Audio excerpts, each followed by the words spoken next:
สุขสบายดีพ่อแม่พี่น้องปองปายสุขสุขคนเนาะเพื่อนสนิทมิตรสหายพี่น้องพนักงานทหารตำรวจกรรมกรแบกหาม3 หล่อเนาะมันนี้ก็สิไปลุยงานต่อเฮางานเก็บเกี่ยวเขาหน้าปีเฮาบ่ทันได้สำเร็จเทื่อเพราะว่าตัดปลาแล้วฝนห้ำ2 วันละหากก็เห็นแดดก็คือว่าคือสิได้เก็บกู้อยู่มื้อนี้เนาะไปลุยกันพี่น้องแต่มื้อนี้พิเศษจะหน่อยได้อาหารป่าให้ลูกๆเนาะได้ขาดแคลนไปอยากเขาเดือนปลายเศษๆพี่เนาะอยากยับไป2 เดือนบ่ได้เอาบ่ได้ไปซื้อมาไปเกลือมันเนาะไปพี่เนาะไปตอนลูกๆ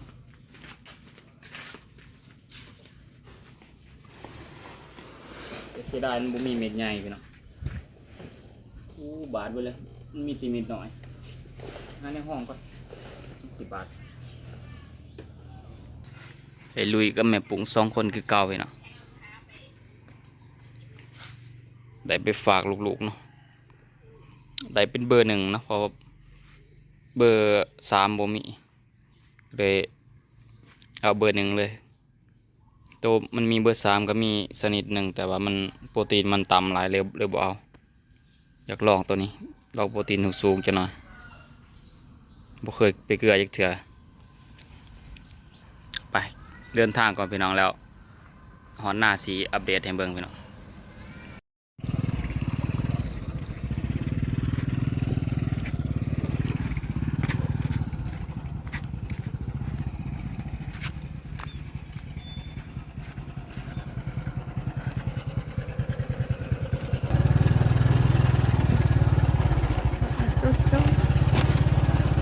เนี่ยฮอดแล้วพี่น้องฮอดแล้วพาไปเกลือปลาความเปื่อนของกระสอบ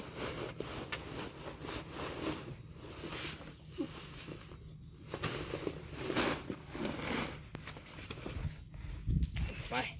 เกลือปลาพี่น้อง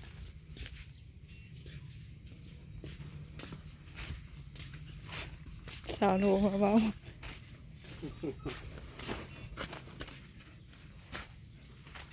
แบกเอา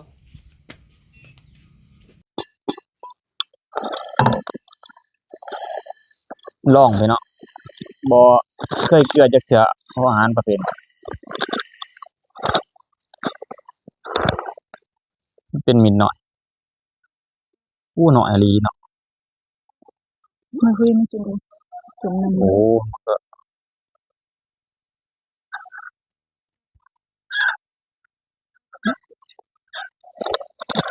เป็นตาสิเกลือเปลืองขนาดพี่น้องเดี๋ยวลองมันก่อนเนาะเดี๋ยววางๆเฮาจังสิเฮ็ดอาหารปั่นก่อนเฮาเนาะอาหารลดต้นทุนเออ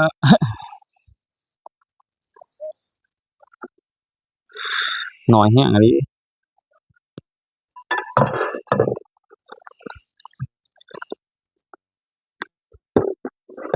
เกลือแต่มันบ่รอด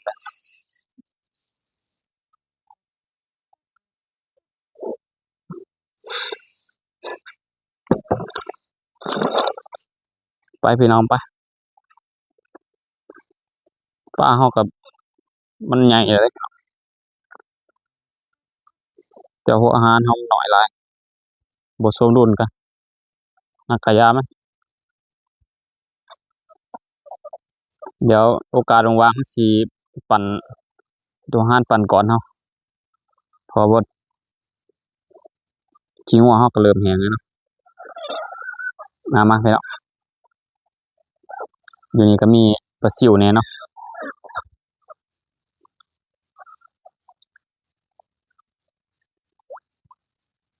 มันก็กินดีเนาะส่ำนี้เหมาะแต่ปลาพวมออกเนาะเพราะมันน้อยแฮง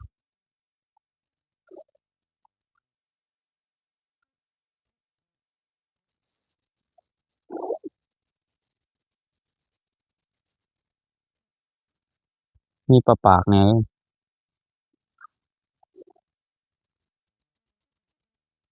ปลาปากปลาเคียงหน้าเนี่ยก็มีเอามาถิ่มผสมผสานกันเพื่อว่าให้มันหลากหลายทางด้านสารอาหารเนาะ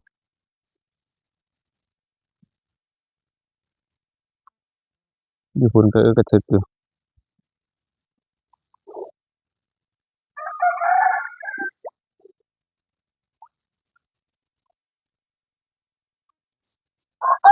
ไป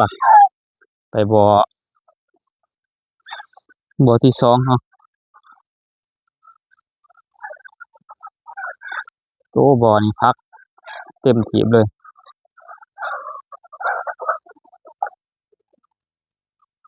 อยู่นี่ก็มีเด้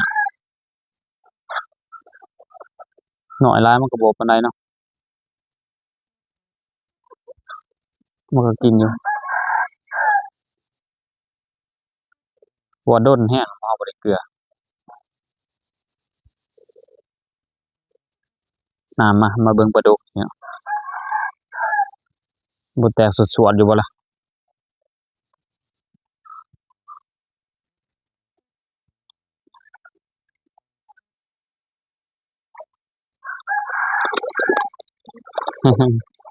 ด้นแห้งหิวแห้งล่ะ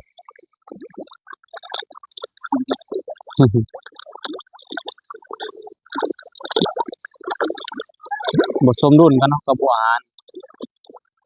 เดี๋ยวมันจำเป็นมันบ่มีมันหาบ่ได้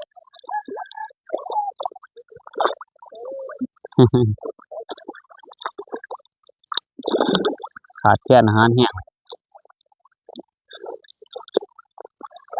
ถ้าให้ดีเกลือเสาเพ็ญแรงเด้อพี่น้อง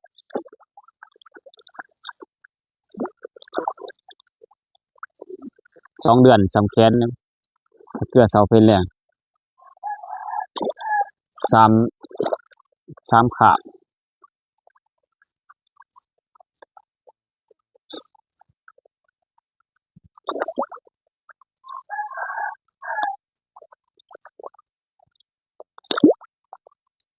มันอมเทื่อละ5 เม็ดนะพี่น้อง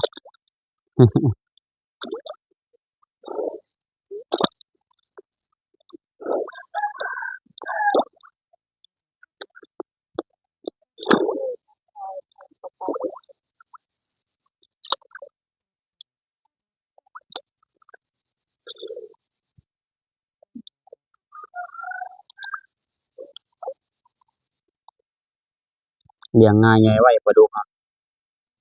แต่ว่าปลาเค็งเขาก็จักจะได้เนาะมันก็เห็นอยู่เล็กน้อยเพราะว่าเพิ่นนี่อยากลีๆจักหน่อยเห็นขึ้นมากินอยู่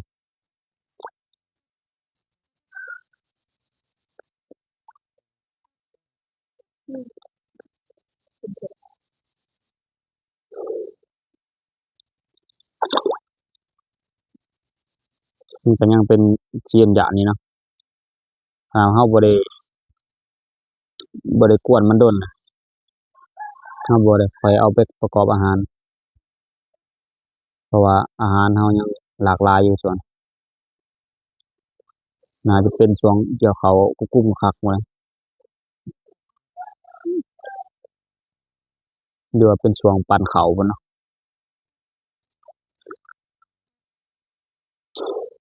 พี่น้องปองปายมาซอยปั่นข้าวจั่งซี้เอาขึ้น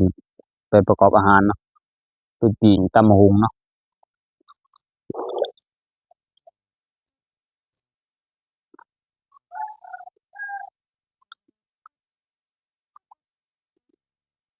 ตัวใหญ่ๆนี่ครับ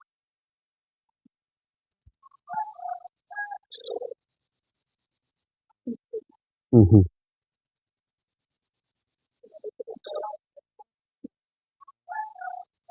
กระเทียมก็มี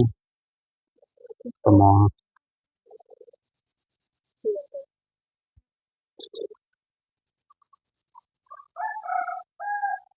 เพิ่นดีดอยู่แต่ผักตบหลายเดะ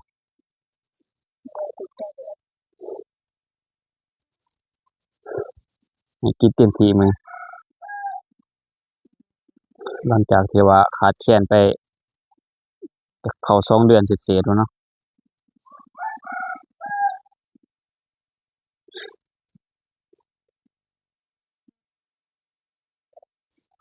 ไปน้องปลานิลปลาปากครับ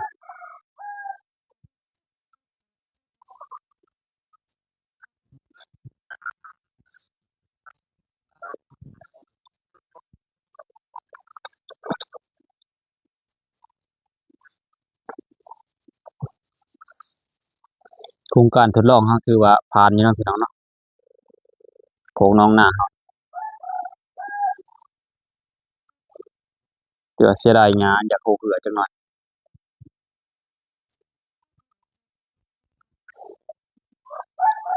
ไปถ่ายไกลก็ได้เฮ้ยน้องมืดนี่เป็นบ่อปลานิลเฮาเนาะปลานิลปลาปากกินเต็มที่เลยมื้อนี้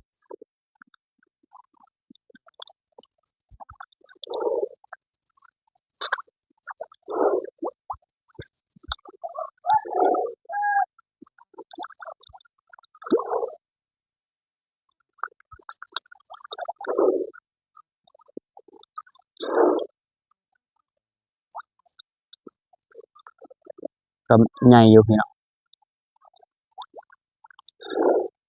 ปลาปากเฮานี่ก็ได้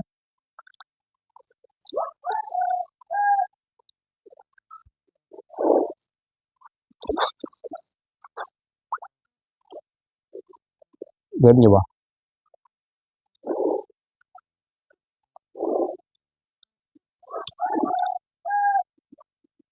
ถือว่าบ่ย้านคนเนาะเพราะว่ามันหิว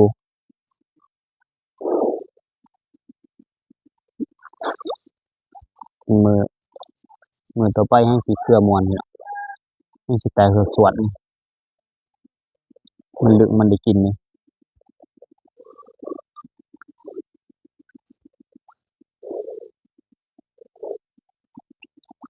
ผู้ใดมีเวลา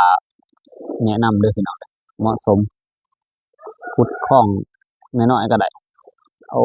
สำเรือสำแห้งเนาะคอยเฮ็ดไปคอยขยายไปเรื่อยๆสร้างแหล่งอาหารให้มันยั่งยืน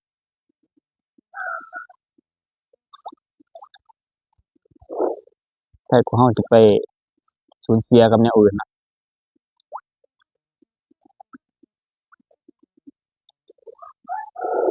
แต่สำคัญครอบครัวพะยางเฮานี่ต้องปูหญ้าเนาะเพราะว่าบ่ให้น้ำมันขุ่นเอาหญ้ามาปูแคมคั้นมันเลยเพราะบ่ให้ดินมันสไลด์ลงมันจังบ่น้ำจะบ่ขุ่นปลาปากบ่ปากหรือปลาไหนมีปลาไหนใหญ่ตัวหนึ่ง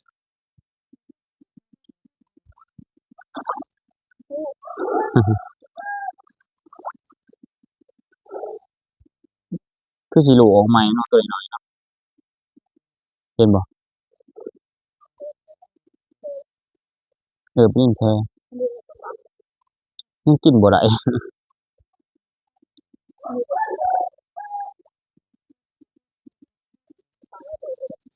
หลายอันนี้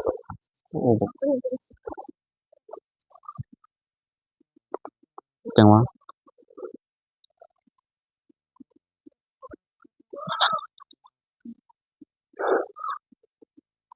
ชูนมบ่ทั่วถึงจะน้อยเป็นเกลือเท่านี้ก่อน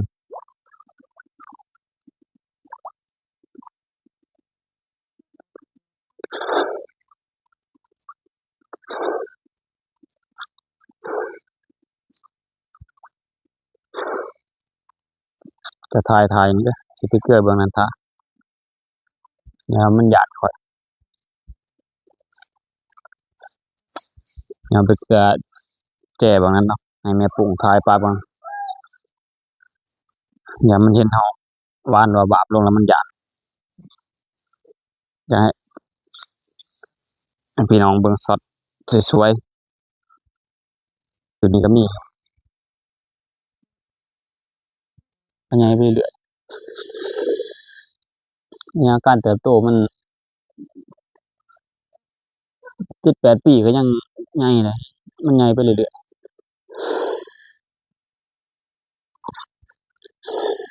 น้ำเราก็ใสดีอยู่เนาะเพราะว่าเราได้ปลูกหญ้าได้แซมคัญมันนี่ดินก็บ่ค่อยได้สไลด์ลง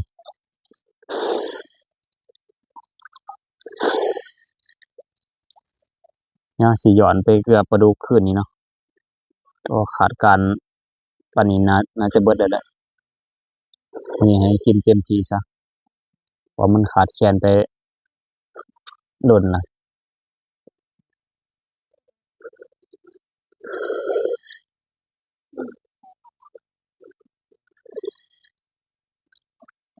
โอ้โฮปลาในปลาในนี่ใหญ่ดีพี่น้องน่าจะประมาณฝ่ามือ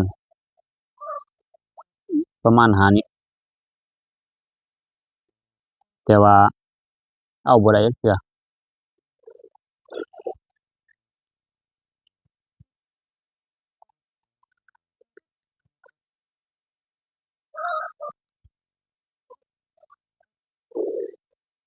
กินดีเนาะเปลือกนั้นนิ่มๆ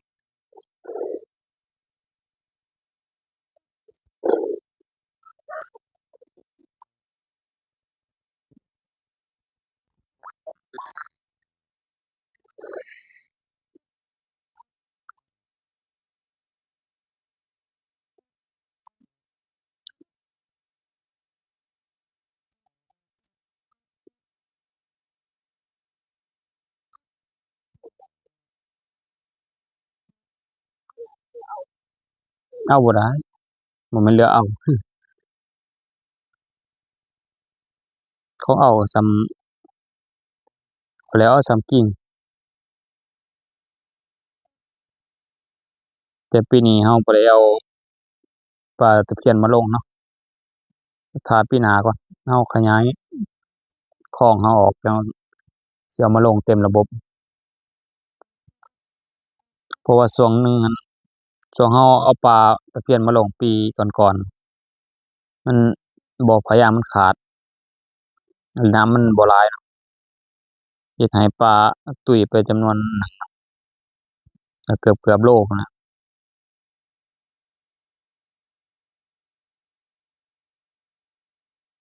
โอกาสดีเนาะพี่น้องมื้อนี้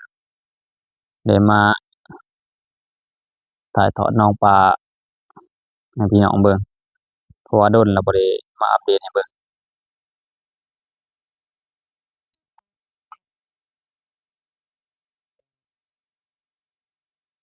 ผมอยากทอดอยากปิ้งนี่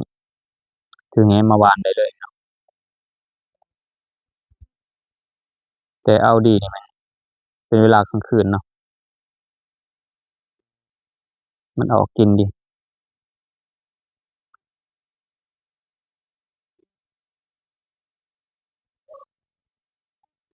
สาเหตุเนาะย้อนไป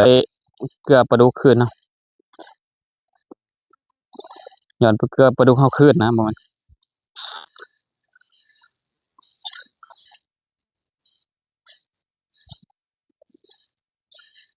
เบิดแล้วพี่น้อง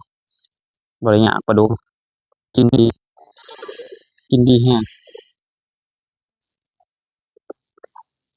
เหนียวแมงกะบ้งเนาะสารอาหารเอื้ออำนวย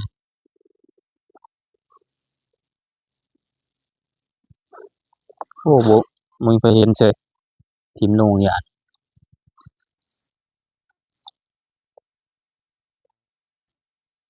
โอ้บ่เห็นบ่เห็นแล้วแมงไหม้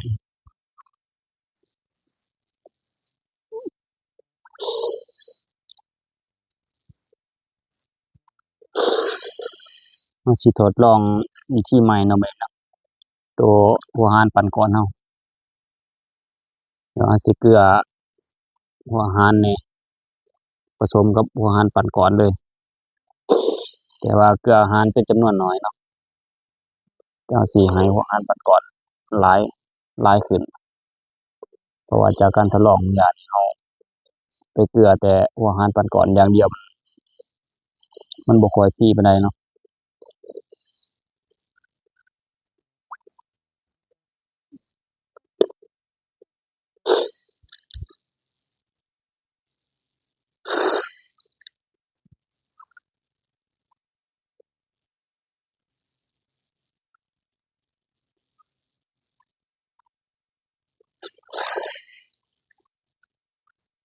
ให้กินแบบบุฟเฟ่ต์เลย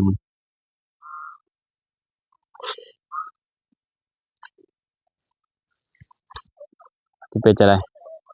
เบิดแล้วเนาะบ่ปลารวมเฮา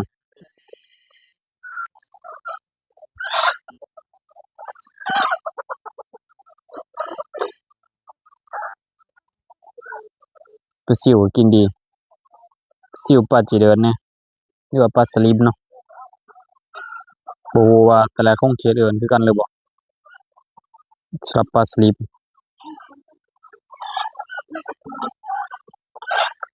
ไปสำหรับคลิปนี้ก็สิขอจบเพียงเท่านี้เนาะพี่น้องเนาะขอขอบใจที่รับชมจนจบ